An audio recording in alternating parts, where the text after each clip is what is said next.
After such a long time, the wait is finally over for Black Widow.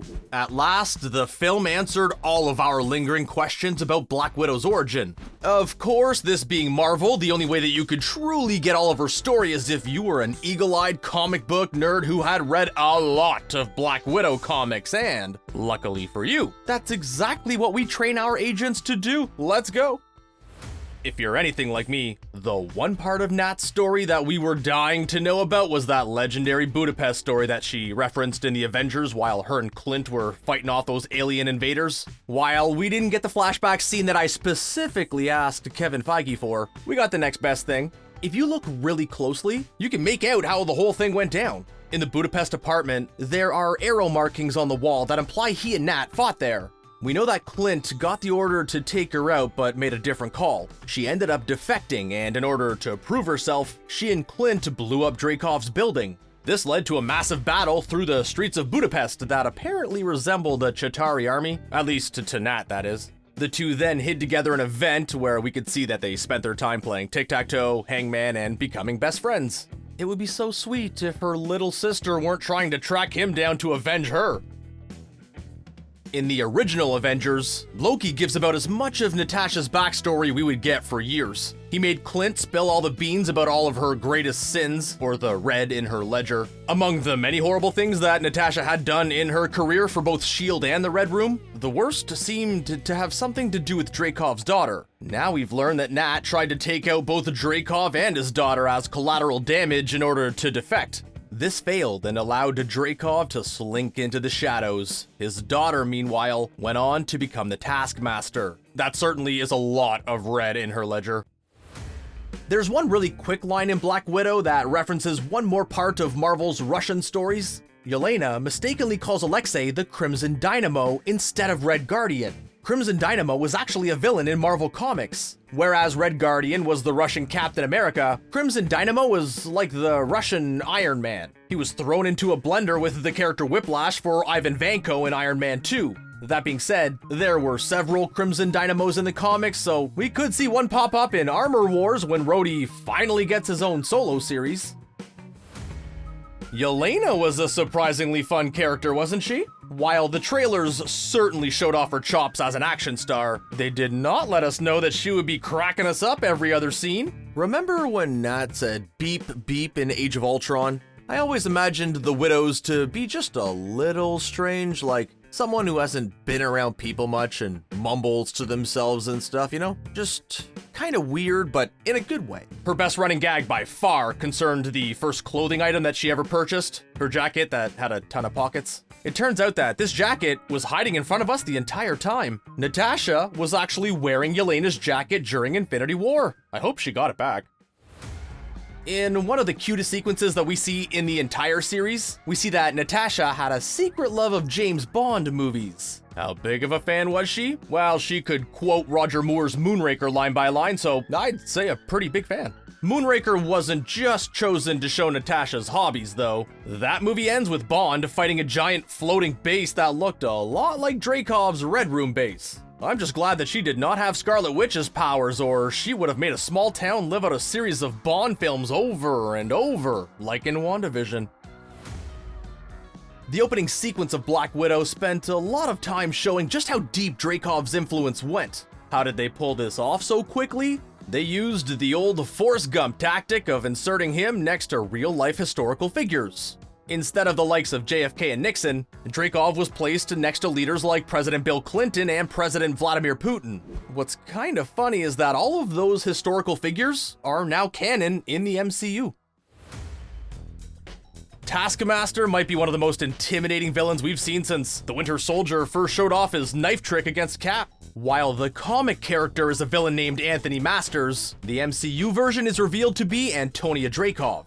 While that was a pretty big change, how Taskmaster fought remained the same. Every single move Antonia made was a reference to other MCU fighters like Black Panther, Hawkeye, Captain America, or even Natasha herself. What's sad is I've probably seen that airport fight scene from Civil War more times than Antonia, and I cannot do any of those moves. We all need friends like Rick Mason. Natasha's very own independent contractor came through for her across the movie with any safe house or second-hand helicopter that he could find. It probably won't surprise you that Mason is another spy character in the comics, known as the Agent. Seeing as he'll pretty much work for anyone, it would not be surprising if Mason starts showing up all over the place like Jimmy Woo or Coulson. It's kind of a funny coincidence that the woman who ended up playing Nat's adopted mother was none other than Rachel Weisz. Not only would she have been a top contender to play Natasha Romanoff in the late 90s, but she's married to current Bond actor Daniel Craig. According to her, at one point, both Black Widow and No Time to Die were scheduled to release the same weekend. While they were having a summit meeting about it online, Craig was literally walking around behind them as Kevin Feige was discussing how to handle the Bond movie problem. Evidently, Weisz really wanted to say, well, he's right here, you can ask him. Black Widow's mission statement was to answer every single question about Nat's life that we've ever asked, and apparently some that we didn't.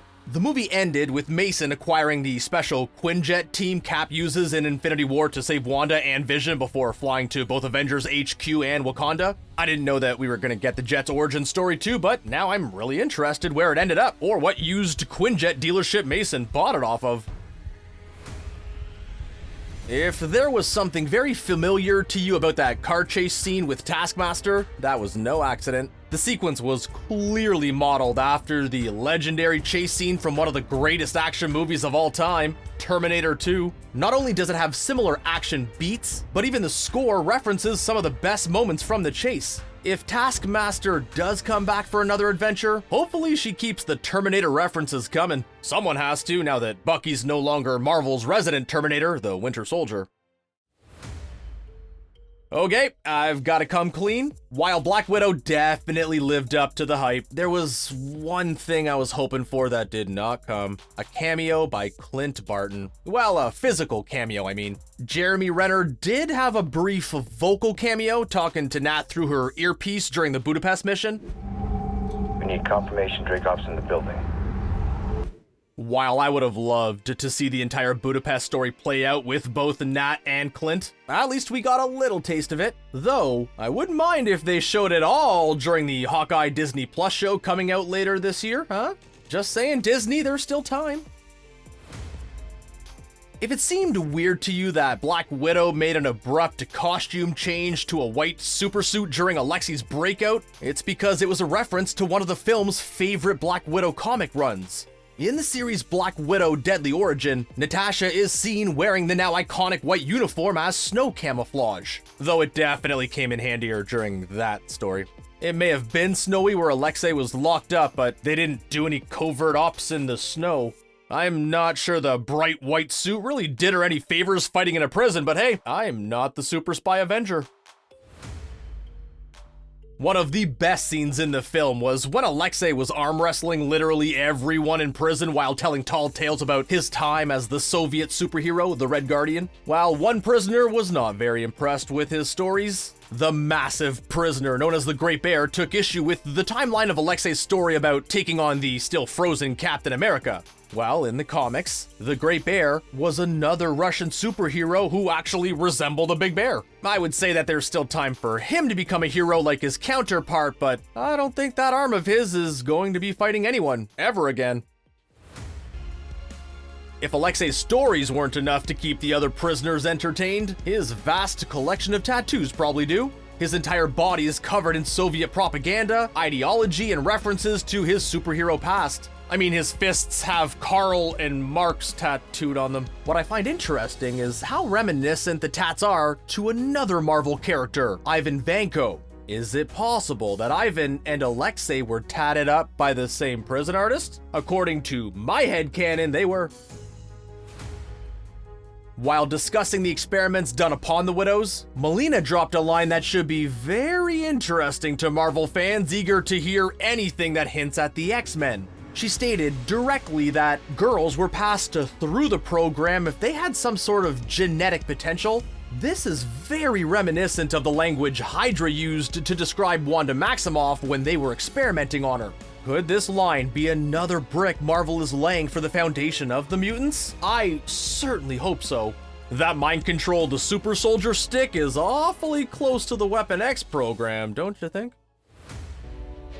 Yelena may have gotten the least attention of the Widow family, but that doesn't mean that there is not a lot of untapped potential for the character.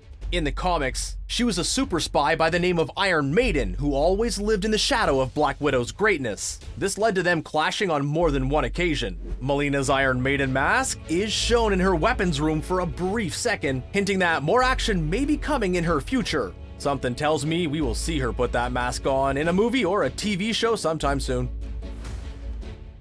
Black Widow begins with Natasha's fake family completing their mission in America. Apparently, they were there to infiltrate something called the North Institute. This was apparently the Hydra base where they experimented on Bucky to master the tech used to control his mind. This institute was based on real experiments the CIA conducted on mind control, Project MK Ultra. Chances are that we'll see the mind control room the Institute patented again at some point in the MCU. It's worked pretty well for Hydra and the Red Room, so who knows who will be using it next. It seems right that Black Widow's origin story would feature all of Natasha's greatest hits since 2010. She used her standard interrogation tactic that worked on Loki, where she puts on a sad face and makes the villain monologue out his plan without realizing it. She even ended her interrogation of Dreykov with the same "thank you for your cooperation" line. Not only that, but in the same scene, she used the cool Mission Impossible face mask she used in Winter Soldier. Most importantly, there's the infamous Black Widow pose that Yelena makes fun of her for before trying it out herself. I mean, it is a pretty cool pose.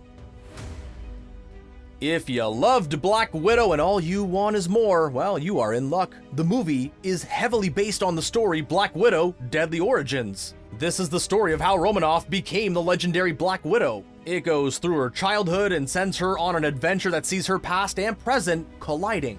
The easiest way to get more Marvel action is to go right to the source. Alexei really hates Captain America. The only thing he hates more than his Western super soldier competition is that he never got a chance to fight him. This in and of itself is a reference to the comics. The Red Guardian is often depicted as a Captain America villain. The two have fought many times in the comics, just how Alexei always wanted. Frankly, I think the MCU version got off easy. We didn't get to see him in his prime, but it's pretty clear that Steve would have obliterated him. I don't know if Alexei would have ever gotten over it. There was something very familiar about the opening sequence of Black Widow. That's because Nat was apparently living out the plotline of one of my favorite shows of all time, The Americans. Just like with Nat's childhood, the famous FX series dealt with a sleeper agent family that posed as Americans while spying for the KGB. Both were based on real-life stories of sleeper agents that lived in the US. So if the opening sequence really spoke to you, try The Americans out, or look up stories of the real-life spy families who lived out this Avengers life. The end credits sequence for Black Widow revealed that Yelena was now working for a shadowy figure played by none other than Julia Louis-Dreyfus. Thanks to the Falcon and the Winter Soldier, we know that she's actually Contessa Valentina Allegra de la Fontaine, sometimes known as Madame Hydra. She has also recruited John Walker to be her US agent for purposes that we don't know yet. Could she be forming her own Dark Avengers? Well, I'm pretty sure we're gonna find out when Yelena goes after Clint and Hawkeye later this year. Despite the fact that we meet Natasha's fake parents in Black Widow, there's very little we or Nat ever learn about them. The film reveals that her mother was actually taken out and buried in an unmarked grave by Dreykov. Nat doesn't learn about her father until years later when the Red Skull informs her that she is the daughter of Ivan. While this is most likely a reference to Ivan Petrovich from Black Widow's origin story, some MCU fans think it may be referring to Iron Man 2's Ivan Vanko instead. Frankly, I just don't see the family resemblance. Obviously, there is one Black Widow mystery that has been driving Marvel fans wild more than any other. When did Black Widow dye her hair blonde? I know. Thankfully, Marvel decided to answer the question by showing Nat with a box of hair dye at the beginning of the movie. By the film's end, she has the look she sports throughout Infinity War. Now, if they'll only answer my questions about when she got her hair straightened before Winter Soldier. I mean, the people need answers, Marvel. It's so refreshing that the wait for Black Widow is over. And now we just have to wait for Shang-Chi, and the Eternals, and that Hawkeye series which was teased, and Black Widow 2. I may have spoken too soon when I said the wait was over.